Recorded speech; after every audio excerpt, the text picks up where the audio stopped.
This is Michael Popok, Legal AF, the bookend for Cassidy Hutchinson against Donald Trump, and perhaps the final nail in his coffin in the criminal prosecutions is Molly Michael.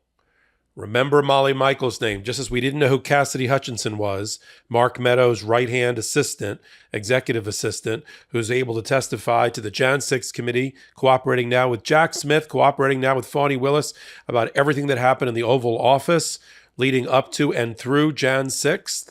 We have Molly Michael now, Donald Trump's former chief executive assistant in the Oval Office in the White House, who followed him to Mar-A-Lago, who after leaving Mar-A-Lago got a job with the Save America PAC that Trump controls, who also used to work for Melania Trump.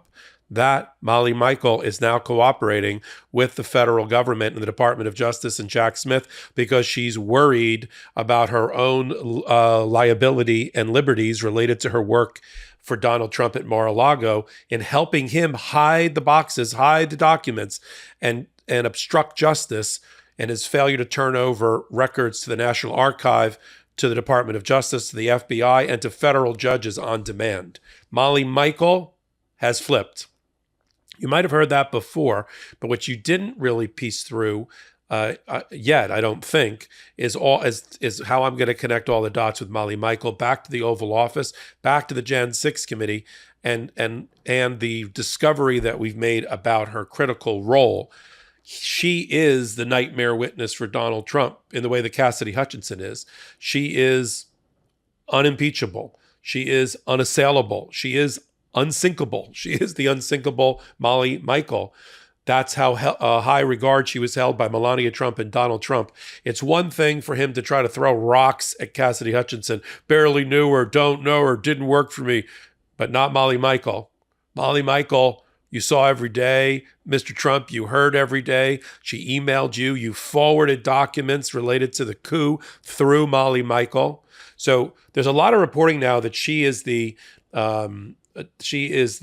nightmare witness for Donald Trump related to Mar-A-Lago. I suggest that she's the nightmare witness for him in all criminal cases, including election interference, because of the key role that she held in the White House leading into Jan 6 and beyond. I mean, I've read her 220-page transcript of her testimony that she gave way back when to the Jan 6 committee back in 2022, early 2022, when she was still working for the Save America PAC. So let me just identify who she is, then I'm going to connect the dots. Only one place, MeidasTouch, exclusive YouTube channel right here. Molly Michaels is not only Trump employee number 2 as listed in the Mar-A-Lago indictment.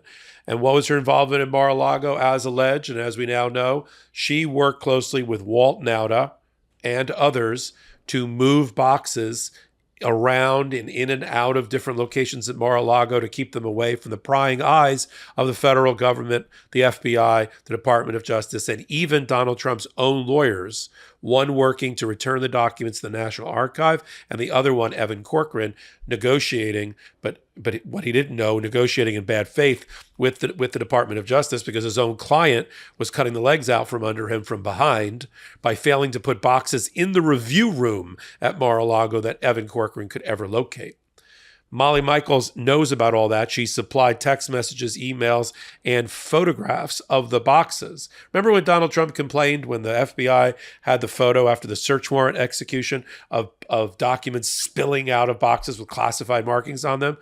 And he said, I keep my classified documents very organized. That wouldn't have been my photo.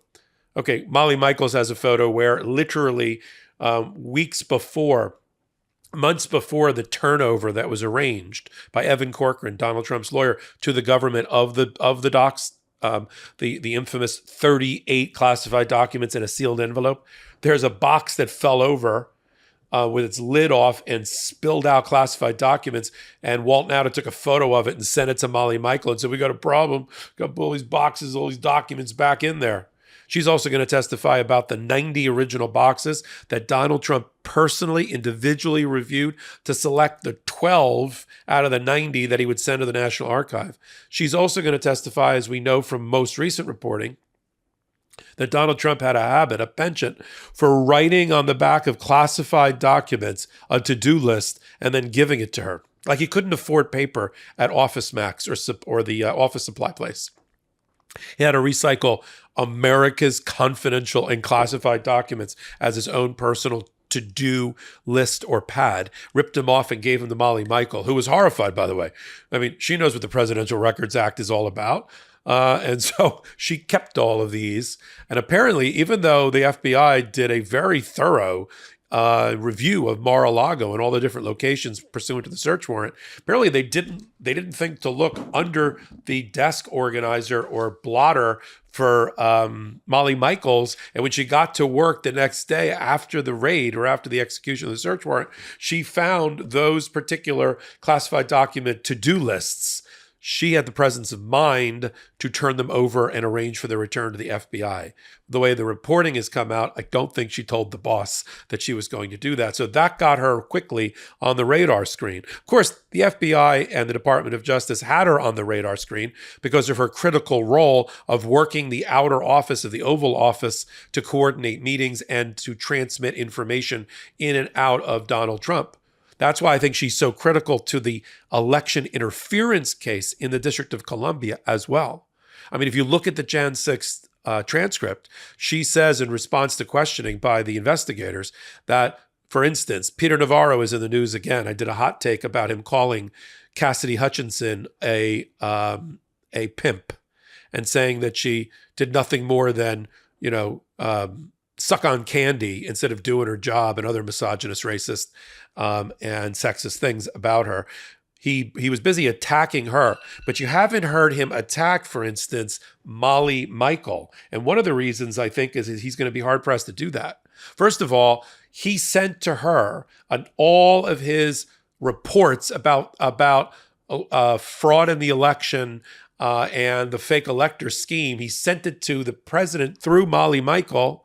Molly Michael then transmitted for Trump to people like Senator Graham and others these fake reports, hoping that these people would use them, like Josh Hawley and Lindsey Graham getting the report. So the route is Peter Navarro to Molly Michael to Donald Trump back out to Molly Michael, to Lindsey Graham, to Josh Hawley, to state house representatives all around the country, in the battleground states. That Molly Michael is also now revealed to be another person that we didn't know who it was. There was reporting about 6 or 8 months ago that a Trump aide had inadvertently, unknowingly downloaded classified documents and information to her laptop and had taken it to the Save America PAC. And we were all like, I wonder who that is. And that she subsequently figured it out, turned it over, took her thumb drive and her hard drive and gave it to the FBI. That got her on the radar for the FBI as well. That, we believe, is Molly Michael. Molly Michael, up until recently, and at the time she gave her testimony to the Jan 6 committee, worked for Donald Trump's Save America PAC, Political Action Committee, and her boss was Susie Wiles. Susie Wiles, continuing this connected dot theme, was the person that told, when she found out that Yuscil Tavares, the IT director, Carlos de Oliveira, the maintenance worker at Mar-A-Lago, and Walt Nauta, the butler. This sounds like a terrible treasonous game of Clue. The butler, the IT worker, and the maintenance worker got together in the basement and decided, because the boss told them to try to erase the server with the video surveillance cameras that the government would ultimately get, showing that they were trying to move boxes around. That whole thing and getting Carlos de Oliveira over the wall, right, to participate in this conspiracy was coordinated in part by Susie Wiles over at the Trump PAC, leading the Trump PAC, because she messaged to Carlos de Oliveira, don't worry, the boss is going to get you a lawyer. In other words, lawyer up, boss paying for it, and wondering about, through Walt Nauta, whether Carlos de Oliveira could be trusted. That was Susie Wiles' PAC running interference for Donald Trump to try to figure out who among the co-conspirators we're gonna flip on Donald Trump and try to keep them all bound together. Molly Michaels used to work for Susie Wiles at Save America PAC, but doesn't apparently anymore, hence her cooperation with the government. I don't think it's completely voluntary. I mean, the government has made it clear to her that she's got her hand in a couple of cookie jars as well. She's moving boxes. I mean, she's not a dummy. She's a former. She gave her title to the Jan 6 committee that when she left, she was the deputy executive or deputy advisor to the president. I mean, she wasn't just like an executive assistant or a secretary. I mean, she had a big title. She said she had a executive office. She was an executive officer and she reported directly to the president. So she can't act like, I didn't know, I was just sweeping up. That doesn't work. And so they said to her, you're moving boxes all around. Your boss, the former president, is jotting to-do lists on the back of classified documents, and you don't think maybe you should be a whistleblower and talk to the government about how your former boss is treating, the country's classified information, most sensitive information? The other link here, and I'll do another hot take on this, between Molly Michael, she's a connector to General Mark Milley, the chairman of the Joint Chiefs of Staff, which became the bane of Donald Trump's existence. He became like Superman to Donald Trump's Lex Luthor. At the end, Donald Trump hated Milley. And Milley, there's no love lost about Donald Trump. I mean, Milley testified at the Jan 6 committee, if you recall. He said, in criticizing Donald Trump for the 187-minute dereliction of duty while he sat in the dining room while the Capitol burned, in that 187 minutes, Mark Milley said, he's the commander-in-chief. He didn't do anything. He did zero. He didn't call out the troops. So you got that. And then you've got Mark Milley being interviewed in the New Yorker magazine right after Trump left office to say that he had a secret handshake deal with like a safe word with his counterpart in the Chinese government. Like, don't worry, we got a hand between Donald, and the nuclear button. We got this. Don't worry. He's not going to start World War III. And by the way, Trump, if you watch our videos, it's World War III, not World War II. And he didn't like that, Donald Trump. And so that led to aspects that are now in the indictment. Donald Trump sitting around in Bedminster at his golf course with a group of people, including the person who was going to write a memoir of all things of Mark Meadows, in which Donald Trump took out the war map and started showing classified documents and information to people who don't have security clearance in order to try to shit on Mark Milley. So you have all of that. And one of the things that might have ended up on Molly Michael's laptop and thumb drive she took with her inadvertently to Save America PAC related to Mark Milley, which shows you that Donald Trump wanted to kind of keep a secret stash of Mark Milley documents in order to extort him or use in the media or bash Mark Milley. That's why, as we've reported on MeidasTouch Network, and I think my colleague Ben Meiselas just did a hot take, or we will.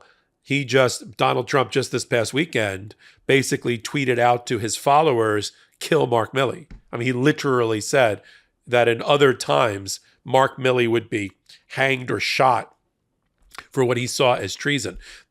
People might be thinking, sorry, I stutter when I talk about Donald Trump and treasonous acts. People might be thinking, what is he talking about? We know he's lost his mind. He's gone around the bend. He's not compos mentis. He's not present. He's gone into a demented state. But what he's talking about with Mark Milley, which links back to Molly Michaels, is he's trying to get back at Mark again, General Milley, for the mess he's gotten himself into, Donald Trump, related to the war map and Mark Milley saying that Donald Trump was going to get us into World War III, and this was payback time. So this is his continuing to try to undermine Mark Milley, just in case Mark Milley wants to testify against Donald Trump, which I'm sure he's chomping at the bit to do. This goes to that. I'm just laying out yet another thing that Molly Michaels knows about. I mean, she's like the Forrest Gump, of this story. She's everywhere. She's like Zelig. She's in the oil painting of every moment in history that matters related to Donald Trump and prosecutions. So don't be fooled by reporting that suggests that she's only important because of the, jotting down to-do lists and grocery lists on the back of confidential documents.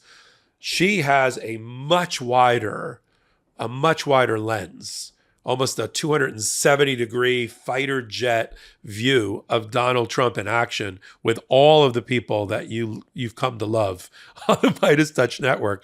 Rudy Giuliani, Steve Bannon, Peter Navarro, Mike Flynn, Rudy, I said Rudy, Sidney Powell, Cleta Mitchell, Ken Chesborough, you name it. She can connect the dots on each one. Now, with the Jan 6 committee, while she was still being employed by the Save America PAC and had a lawyer paid for it by Donald Trump, she was a little, she was, as we like to say, she was very, very British. She was very tight-lipped. There was a lot of yes, no, I don't recall. That wouldn't be my job. I wouldn't have read that document. I wouldn't have seen that document. I don't remember that meeting. There was a lot of that. I'll bet you dollars to donuts that since they started just squeezing her a little bit because of her involvement in Mar-A-Lago, she hasn't come round to be much more valuable and informative and helpful to the prosecutors like Jack Smith than before. And I wouldn't be surprised if Fani Willis has placed a call out to her as well to get her to cooperate with their investigation. Molly Michaels. It started out as sort of a joke about Mar-A-Lago, right? A lawyer, a maintenance worker, and an assistant all go into a bar. The question is, which one's going to jail more than the old joke? And I'm going to follow Molly Michaels, which I want you to now remember as the possible bookend to the story of Donald Trump. Cassidy Hutchinson on one side, Molly Michael on the other. And the next tell to watch is Donald Trump or his advisors, his proxies, attacking Molly Michael and trying to undermine her credibility as they try to skate around all of these gag orders and restraining orders and discovery orders that are against Donald Trump, because he knows he can't do it, although he's basically still doing it. But he could use somebody like Peter Navarro to go after her. We'll see. I mean, she is a choir girl. She is a boy. She's a Girl Scout by every report. And if he didn't know her or didn't like her, how do you explain her starting with Melania, ending up his personal assistant in the Oval Office, and then going to the Save America PAC and in between Mar-A-Lago? He can't deny her existence. He can't deny her importance. He can't deny her knowledge base. He can't deny her character or integrity. He may not like what she has to say. And frankly, in Mar-A-Lago, there's not going to be a counter argument made. Peter Navarro's not going to testify. Donald Trump's not going to testify in Mar-A-Lago. He's not going to testify in the election case. So all you're going to hear from are the people like Cassidy Hutchinson and Molly Michael. I think it's sweet irony that two strong, ethical women are bringing down Donald Trump, both criminally and civilly, starting with E. Jean Carroll, the case in New York for sexual assault, digital rape, and now these two people. You can forget and remember a lot of people years from now when they write the memoirs and the chapters about Donald Trump and his going to jail and being prosecuted. You're not going to forget Molly Michaels. You're not going to forget Cassidy Hutchinson, just like we don't remember the major names from Watergate. I'm going to continue to follow, amplify, and magnify the information that we start learning as it happens at one place, the MeidasTouch Network on their YouTube channel. Free subscribe, help them get to 2 million. The bigger they are, the more your voice is heard.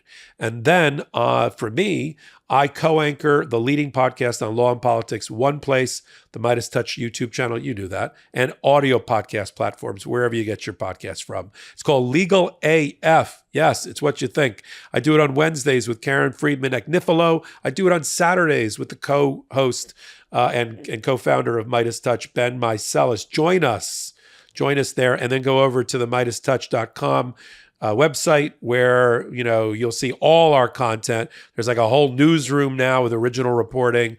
There's our podcast, our audio podcast, our contributors all in one place. I'm Michael Popok. Give me a good rating here, and a thumbs up helps keep the ratings up, the algorithms flowing, and keeps me on the air. So if you like what I'm doing, you can follow me at all things social media at MS Popok. Until my next Legal AF, until my next hot take, this is Michael Popok, Legal AF. Hey, Meidas Mighty. Love this report? Continue the conversation by following us on Instagram at MeidasTouch to keep up with the most important news of the day. What are you waiting for? Follow us now.